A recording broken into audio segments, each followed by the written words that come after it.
चिनिया सेनाको सैन्य विमानले भारतीय सेनाको ब्यारेकमाथि नै कब्जा जमायो। चिनिया सेना र भारतीय सेनाको भयो मुठभेड। भारतीय सेनाका यति धेरै जवान मारिए। चीनले आफ्नो क्षेत्रबाट यस्ता अत्याधुनिक हात-हतियार भारत पठायो। दर्शकबिन नमस्कार, तपाईँ मेरो पोखरा टिभी युट्युब च्यानल हेर्दै हुनुहुन्छ।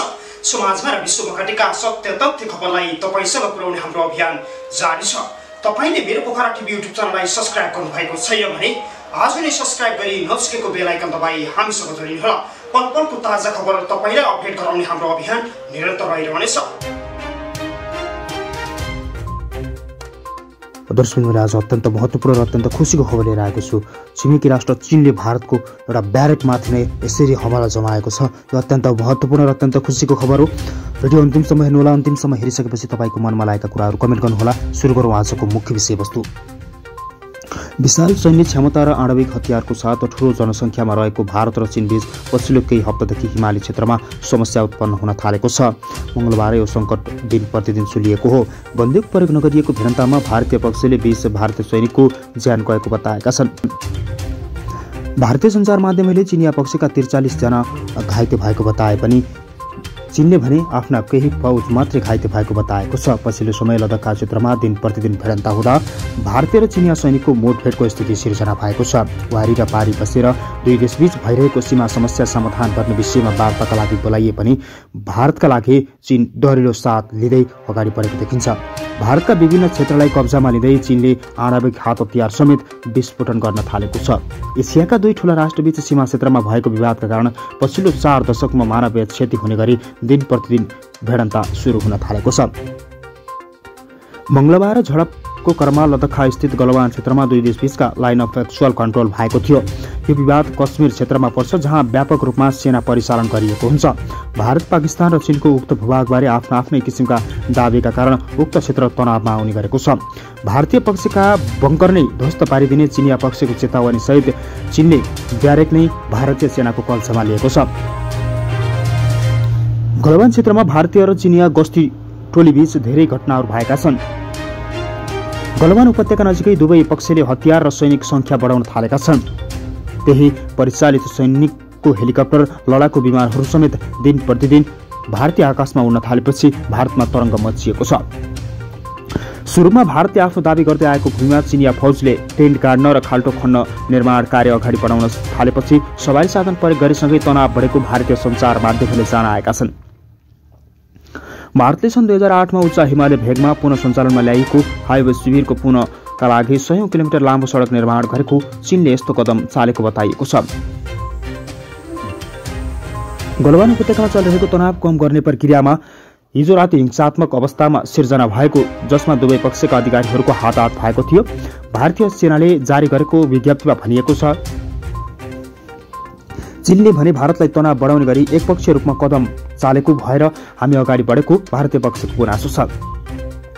चिनिया विदेश मन्त्रालयका प्रवक्ता झाओ लिजियाले भारतले सीमा पार गरेको र चीनले उत्तेजित पार्नुका साथै आक्रमण गरेको बताएका छन्।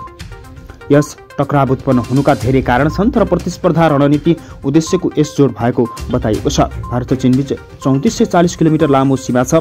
विभिन्न स्थानमा र भूभागलाई लिएर आफ्नै आफ्नै दावी गर्ने प्रचलन रहेको छ। सन् 1950 देखि नै चीनले ब्रिटिस औपनिवेशको कालमादेखि नै तय गरिएको सीमालाई सामान्य दिन अस्वीकार गर्दै आएको छ। फलस्वरूप सन् 1962 मा दुवै देशको युद्ध भयो, जसमा भारत नराम्रोसँग पराजित भएको थियो। त्यसपछि भारत र चीन दुवैले आफ्नो आफ्नो मिचिएको भूभाग आरोप लगाउँदै आएका छन्। भारतका अनुसार चीनले 38,000 वर्ग किलोमिटर क्षेत्रफल ओगटेको छ, जुन हालको तनाव देखिएको क्षेत्रमा पर्ने गर्दछ। चीनले भने अरुणाञ्चल प्रदेशमाथि दाबी गर्दै आएको छ। चीन क्षेत्रलाई दक्षिण तिब्बत भन्ने गरेको छ। त्यसबाहेक पनि अन्य विभिन्न क्षेत्रमा सीमाबारे दुई देशबीच आफ्नो आफ्नै दाबी रहेका छन्। लद्दाखमा राम्रोसँग सीमाङ्कन नगरिएको लाइन अफ एक्चुअल कन्ट्रोल धेरै नदी, ताल र हिम पर्वतहरू छन्, जसको अर्थ दुई देशका सेना तैनात गरिएको छ र आफै सर्न सक्छ। उनीहरू टकरावको स्थितिमा पुग्न सक्छन्।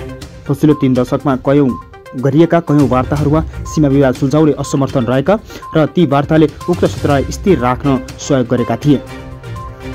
उक्त क्षेत्रमा तैनात गरिएको सैनिकलाई सहयोग गर्नका लागि दुवै पक्षले रेल र सडक सञ्चालन निर्माण गरेका छन्।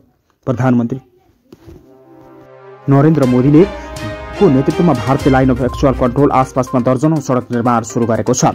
ती परियोजना सन् 2022 निर्माण कार्य भारतीय तीव्रताका साथ काम अगाडि बढाइरहेको बताइएको छ। यस्तो सडक गलवान उपत्यकामा पुग्छ जहाँ अहिले यो घटनाक्रम विकसित भइरहेको छ। चीनले पनि उक्त क्षेत्रमा सडकका साथै अन्य पूर्वाधार निर्माण गरिसकेको छ। स्याङ्जिङ राज्यलाई तिब्बतको पश्चिमी भागसँग जोड्ने हुँदा बेजिङका लागि उक्त रणनीतिको रूपमा लिनु महत्त्वपूर्ण मानिन्छ। चीनको अर्थतन्त्र भारतको तुलनामा करिब 5 गुणा ठूलो छ। चीनले आफूलाई अमेरिकासँग प्रमुख विश्व शक्तिबाट प्रतिस्थापन गर्ने पहल गरिरहेको देशका रूपमा हेर्न सकिन्छ। भारत भने बहुध्रुवीय विश्वको पक्षमा छ जहाँ उसले आफूले महत्त्वपूर्ण भूमिका निभाउने अपेक्षा राख्दछ। चीनले गरेको उल्लेख्य प्रगति स्वीकार नगरी भारतीय राजनीतिक विश्लेषकहरूले कहिलेकाहीँ भारत र चीनको समान हैसियत भएको कसरी कुरा गर्छन् भन्ने चाहन्छन्। गत अगस्त महिनामा भारतले जम्मू कश्मीर क्षेत्रको सीमित सभ्यता अन्त्य गर्दै निर्माण गर्दा चीनिया क्षेत्रको नक्सा बनाइएको थियो। उक्त कदमको चीनले निन्दा समेत गरेको थियो। उक्त कदमले संघीय सरकार प्रकाशित लगाखा बनायो जसमा अक्साई चीन पर्दछ। उक्त क्षेत्रमा भारत दाबी गर्दै आएको त्यो क्षेत्र पनि चीनको नियन्त्रणमा रहेको छ। चीन पाकिस्तानको सम्बन्धबारे सतर्क रहन भारत देखिन्छ। उसले चीनले पाकिस्तानलाई आणविक क्षेपणास्त्र प्रविधि प्रयोग गर्न र प्राप्त सहयोग गरेको आरोप लगाउँदै आएको छ। हिन्दू राष्ट्रवादी धारको नेतृत्व गर्ने भारतीय जनता पार्टीले नेतृत्व गरेको सरकारका वरिष्ठ नेताहरूको पाकिस्तान प्रकाशित कश्मीर क्षेत्र आफूहरूलाई पुनः कब्जामा लिनुपर्ने विषय जानकारीमा राख्दै आएका छन्। रणनीतिक महत्त्वका रहेका सडक कारोबारमा राजमार्ग उक्त क्षेत्रमा पर्ने जुन क्षेत्रलाई पाकिस्तानले जोड्ने गर्दछ।